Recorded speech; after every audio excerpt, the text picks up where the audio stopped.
ऐसे जा सकते हैं नफरतों से भरे हुए हैं? मुझे बड़ी दुख भी लगता है और गुस्सा भी आता है कि आदमी नफरतें भरा हुआ, कड़वाटों से भरा हुआ, आंखें चढ़ी हुई हैं, अखियां लाल हैं, मसीह को देखते वैर भावना निश्चय। क्या प्रभु के पास बैठ करके प्रार्थना करते हैं? बाइबल बताती है परमेश्वर प्रार्थना का उत्तर नहीं देता, कान भी नहीं लगाता। हम किसी आम आदमी के पास थोड़ा जा रहे हैं यार, है? वो जीवित परमेश्वर के पास जा रहे हैं जिसने ब्रह्मांड सृष्टि को रचा है, जो सारी कायनात को चला रहा हो, है? उस सुप्रीमो के पास जा रहे हैं। कोई गैर आदमी के पास नहीं, आम आदमी है, कपड़े लस्ते का सीधा से चलो, है? घर में बैठने भी नहीं देगा वो आदमी, लेकिन इसने तो घर में बुलाया है। ये तो कहते कि हृदय और मनों को शुद्ध करो, मेरे निकट आओ, मैं भी तुम्हारे निकट आऊंगा। आज मसीह जो परिवार बढ़ रहे हैं ना, प्रभु के दास दासियां बढ़ रहे हैं, उसका एक ही कारण है, उन्होंने सबसे पहले किसका आदर किया? प्रेम किससे किया? आपने देखा होगा काफी बार आप सोचते हो ये आदमी तो हमारा आदर ही नहीं करता यार, ये बंदा कुछ नहीं समझता है, ये बंदा बातचीत भी नहीं करता है। भाई जिसकी बात यीशु मसीह से हो, अगर आप प्रभु की बातें करेंगे वो भाग पड़ा जाएगा। अगर आप भलाई की बातें करोगे, मेल मिलाप की बातें करोगे तो आपसे बात करेगा। अगर आप ही नफरत कड़वाटों की बातें करोगे, वो आदमी वहां पर कार्य नहीं करेगा। अरे भाई जय मसीह की। मैं चला, हमें मेरे अजीजों प्रभु खुश करना है, मनुष्य खुश नहीं करते। संत पौलुस कहता है अगर मैं मनुष्यों को खुश करता तो आज प्रभु का सेवक ना होता, किसी आदमी के पैर दबा रहा होता है। हालेलुया। इसलिए हमने प्रभु का आदर सम्मान करता है जो हमें इस लायक बनाता है, ताकि हम परमेश्वर से बैठ करके क्या कर सके? बातचीत कर सके। मेरे अजीजों, बाइबल कहता है कि धन्य है वे आदमी जिसके अपराधों का लेखा परमेश्वर ना ले, जिसकी आत्मा में कपट ना हो, है? छल ना हो, ईर्ष्या वैर भाव ना हो, नफरतें कड़वाटे ना हो। बाइबल में लिखा है कि वह आदमी धन्य है जिसके अपराधों का लेखा परमेश्वर ना ले। हालेलुया। एक बार बाइबल में लिखा हुआ है, एक परमेश्वर का सेवक आया और कहने लगा कि प्रभु मेरा भाई मेरे प्रति विरोध भावनाएं लेके आता है, मेरे विरोध में है, मेरे विरोध में वो पाप करता है, बार बार पाप करता, अपराध करता है, मैं क्या करूं? यीशु मसीह ने कहा कि लिखा हुआ है 7 बार, अगर तेरा भाई 7 बार अपराध करे, तेरे विरोध में कुछ कहे और 7 बार ही माफी मांगता है, लिखा हुआ है कि 7 बार उसे क्या कर दे। लेकिन मैं कहता हूं 7 का 70 गुना, 70 बार, 7 का 70 बार अगर वो गलतियां करे, फिर भी आकर के कहे भाई मेरे से गलती हो गई है, प्रभु कहता है उसे भी क्या कर दे? क्षमा कर दे।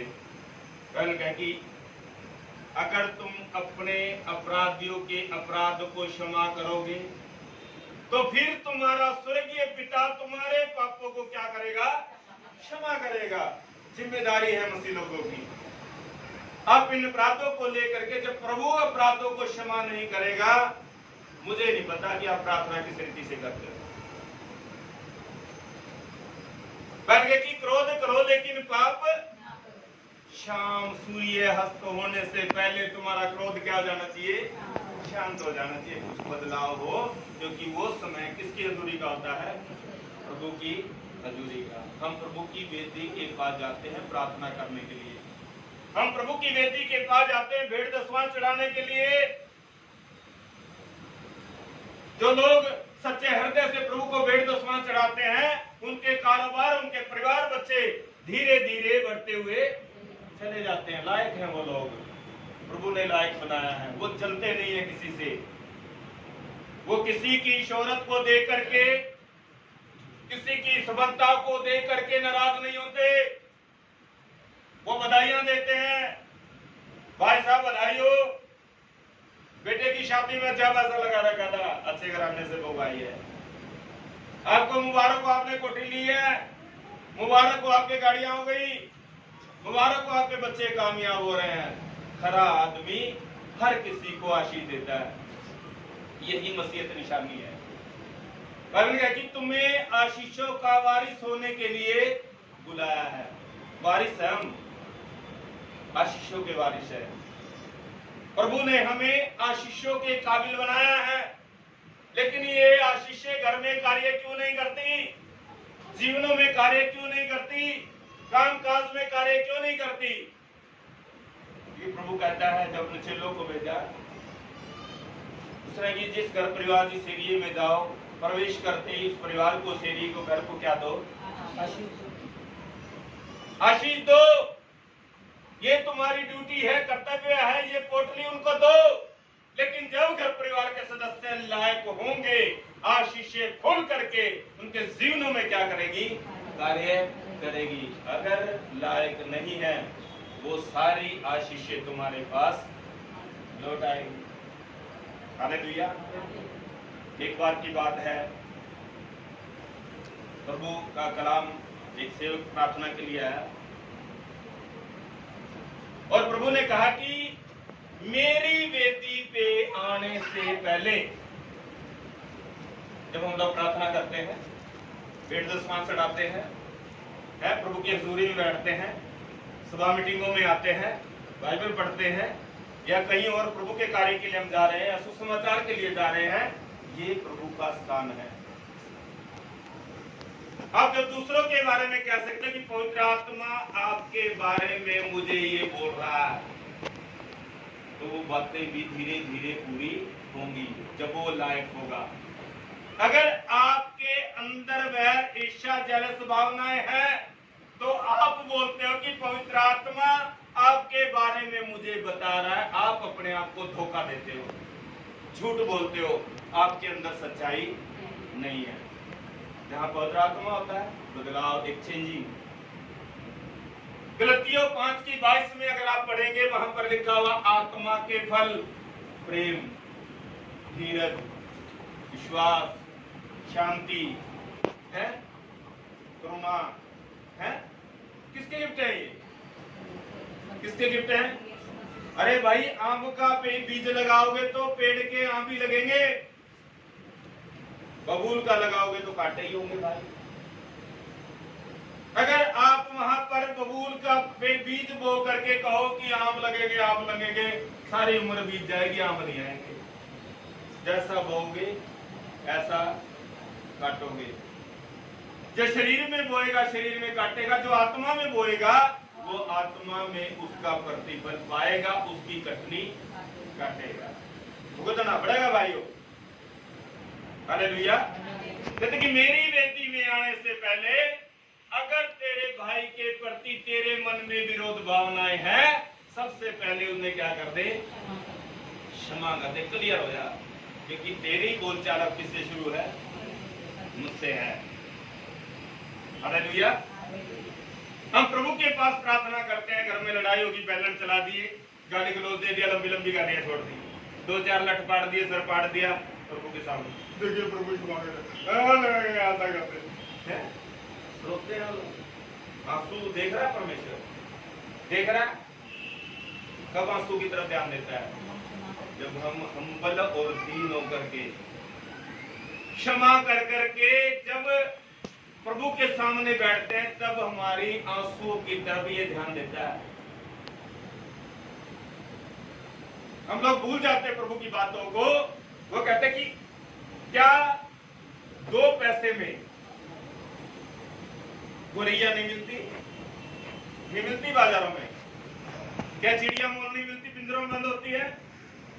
लेकिन फिर भी परमेश्वर की इच्छा के बगैर एक भी जमीन पर नहीं गिरती है। हम लोग अपने आप में सोचते हैं, नहीं मैं कुछ भी नहीं हूं, मैं नालायक हूं, मैं कीड़ा हूं, करकट हूं, खाई हूं, कुछ भी हूं, है। लेकिन जिस प्रभु ने आपको बुलाया उसे तो आपने देखा ही नहीं है कि प्रभु ने आपको किस लायक बनाया। पहले कि प्रभु की नजरों में एक एक आत्मा की वैल्यू है। बहुकीमती हो आप लोग जो यीशु मसीह के ऊपर विश्वास करते हैं। कीमती अनमोल खजाना हो, आप धन हो। इसी धन को यीशु मसीह कहता है कि संसार में धन इकट्ठा ना करो।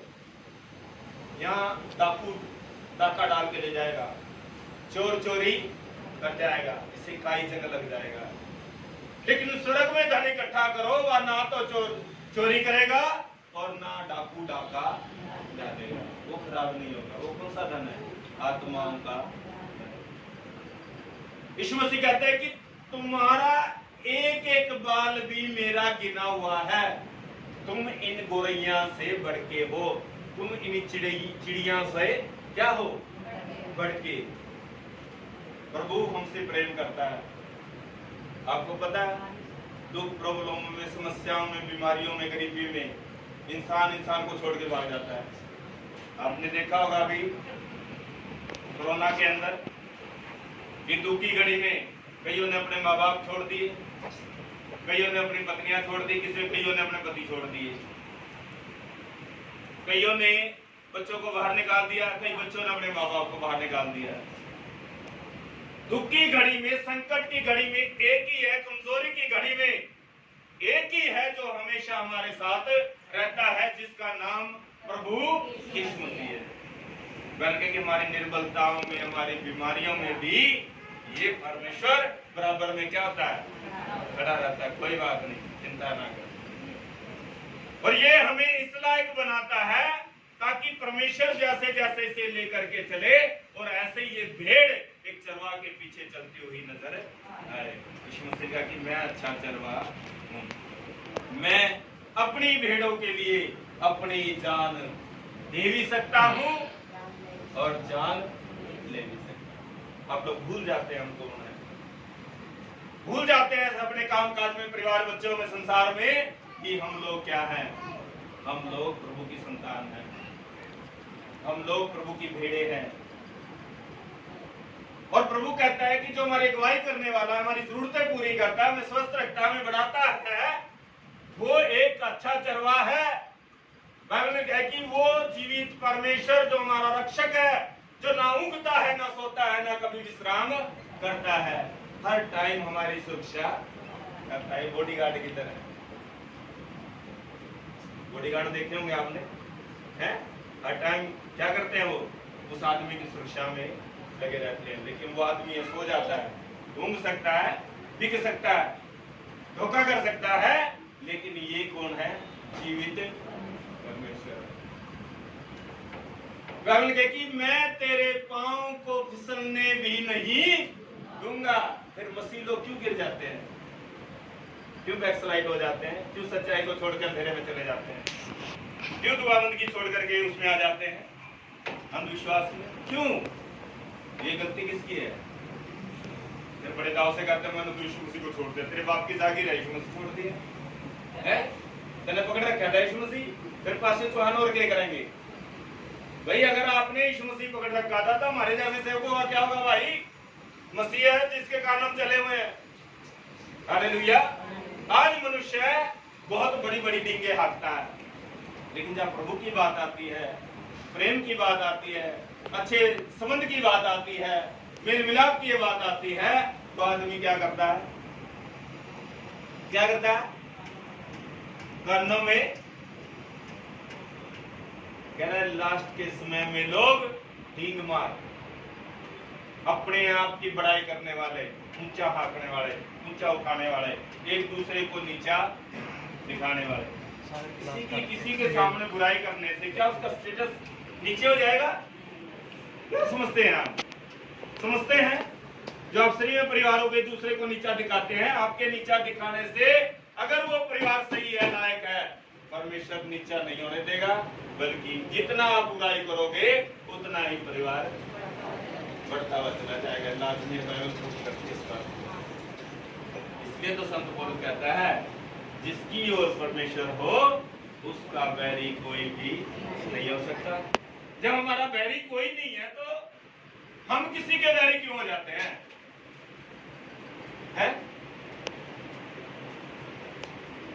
कबीरा में निकाली, ना काहू से दोस्ती ना काहू से बैर। फिर कबीर ने कहा कि कबीरा तेरी झोपड़ी गलगटेन के पास, करेगा सो भरेगा तू क्यों भयो उदास है। भाई हम जहां पे रहते हैं, जहां सोसाइटी में रहते हैं, पांचों उंगलियां बराबर नहीं होती। हर एक एरिया में ऐसे लोग मिलेंगे। जब झुग्गियों में रह लो, सेक्टरों में चले जाओ, या आप हाई प्रोफाइल हो जाओ, आपको हर तरह के लोग हर एक एरिया मिलेंगे। फर्क है बदलाव का।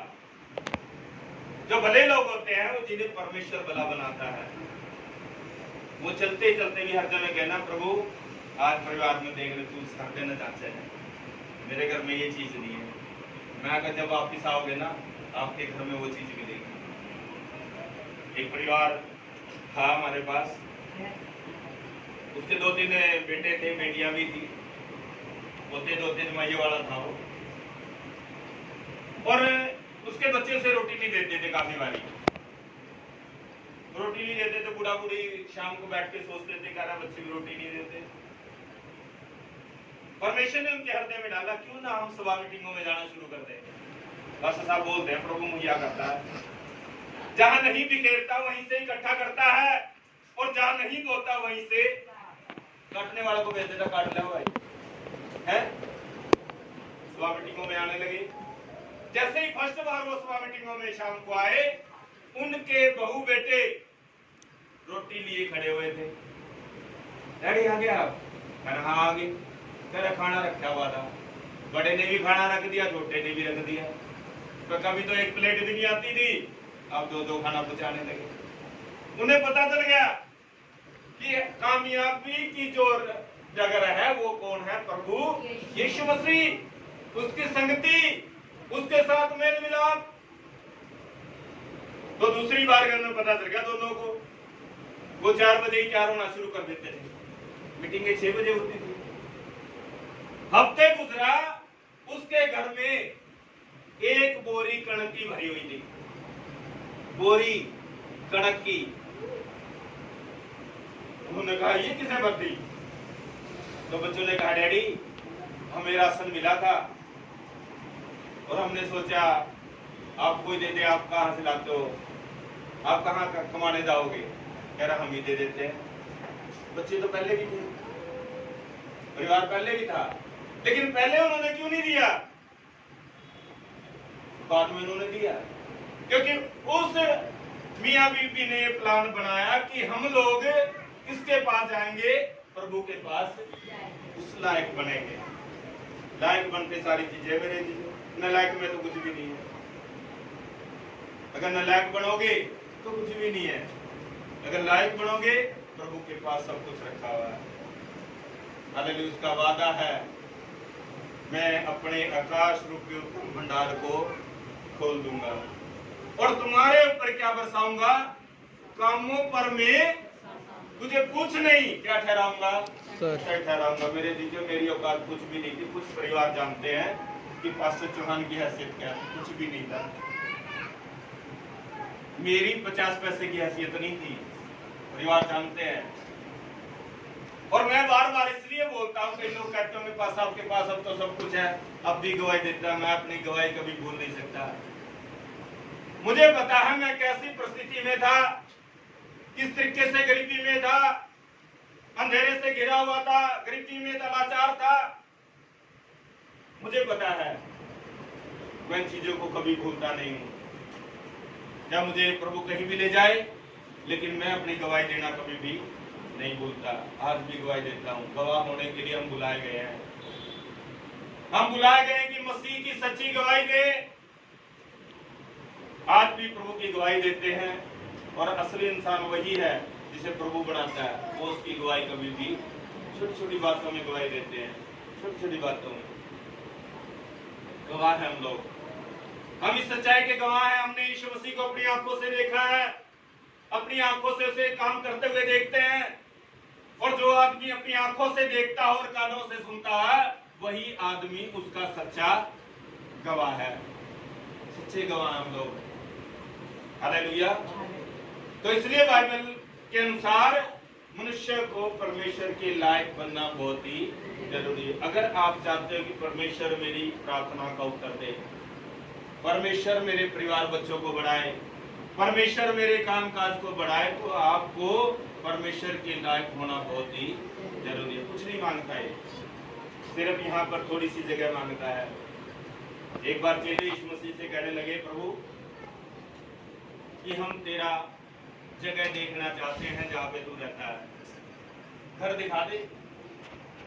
यीशु मसीह ने कहा कि लोमड़ियों के भट्ट और पक्षियों के बसेरे हो सकते हैं, लेकिन परमेश्वर के पुत्र को सर छुपाने की भी जगह नहीं है। तू कहाँ देगा रकालत है यीशु मसीह है? यीशु मसीह कहते हैं कि लोमड़ियों के भट्ट पक्षियों के बसेरे हैं, लेकिन इस परमेश्वर के पुत्र के रहने के लिए सर छुपाने की भी जगह नहीं है। मुझे तो कब रख पाएंगे? क्या आप उम्मीद रखते हो अपने रिश्तेदारों से कि वो आपको ग्रहण करेगा? अपने जीजों से, प्रिय दोस्तों से, किसी से उम्मीद रखते हो कि आपको ग्रहण करेगा? कभी भी ग्रहण नहीं करेगा। यीशु मसीह कहता है, जब इन्होंने मुझे ग्रहण नहीं किया तो तुम्हें ये कैसे ग्रहण करेंगे? हम लोग संसार के नहीं है जो इन संसार के ऊपर उम्मीदें रखें।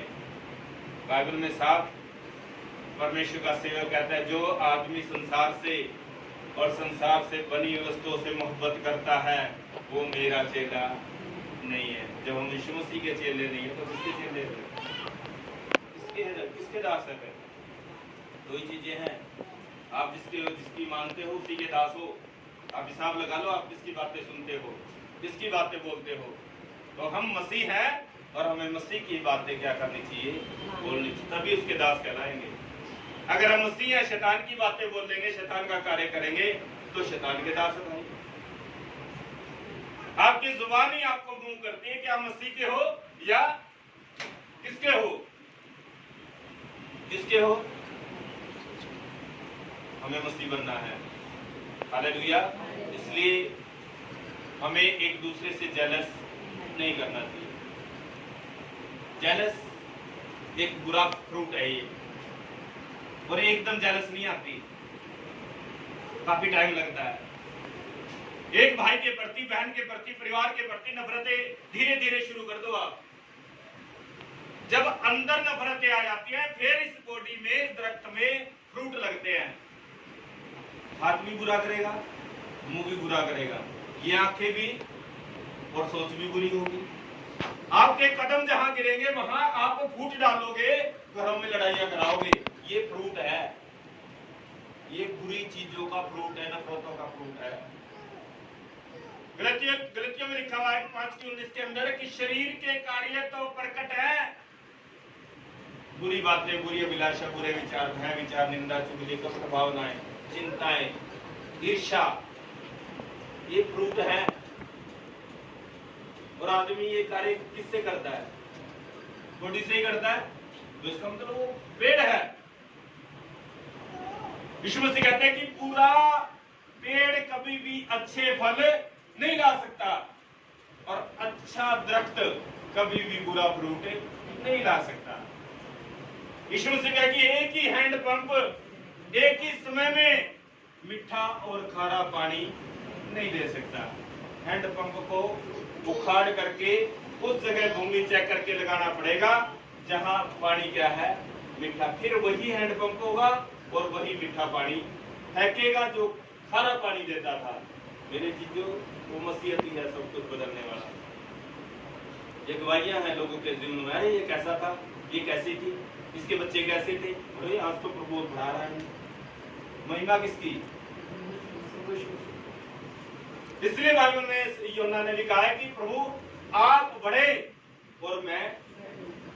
कितने लोग प्रभु को कहते हैं प्रभु आप बढ़े? चाहते हो? देख लो, कद बोना हो जाएगा आपका। बोने घूमोगे फिर कहेंगे तो इसकी तो पैंट भी नहीं अच्छी तरीके से आती, बोना है? बनना चाहते हो बोना? यहाँ पर कहेंगे कि जो यहाँ पर छोटा करेगा वहां पर बड़ा कर दिया जाएगा। अगर यहाँ पर हम बंदीन हो, आपके अंदर प्रेम भावना मिलनसार हो, तो आपको प्रभु क्या कहेगा? बाइबल में लिखा है कि स्वर्गदूतों के साथ खड़ा होकर के जब तू अपने घर में आएगा क्या करूंगा।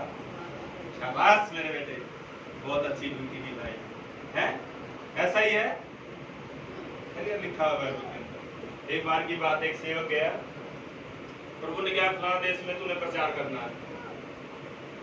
जब प्रभु कहीं भेजता पैसे का प्रबंध भी करता है।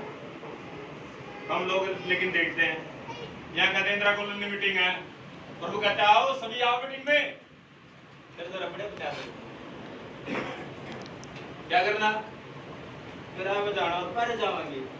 अरे घर से बाहर तो निकलो है। हो सकता है परमेश्वर ने आपका इंतजाम कर रखा सुबह मीटिंग में जाने का है। जब अपने सेवकों को लेके जाता है क्या आपको लेके नहीं जाएगा, कदम ही नहीं बढ़ाते हम लोग।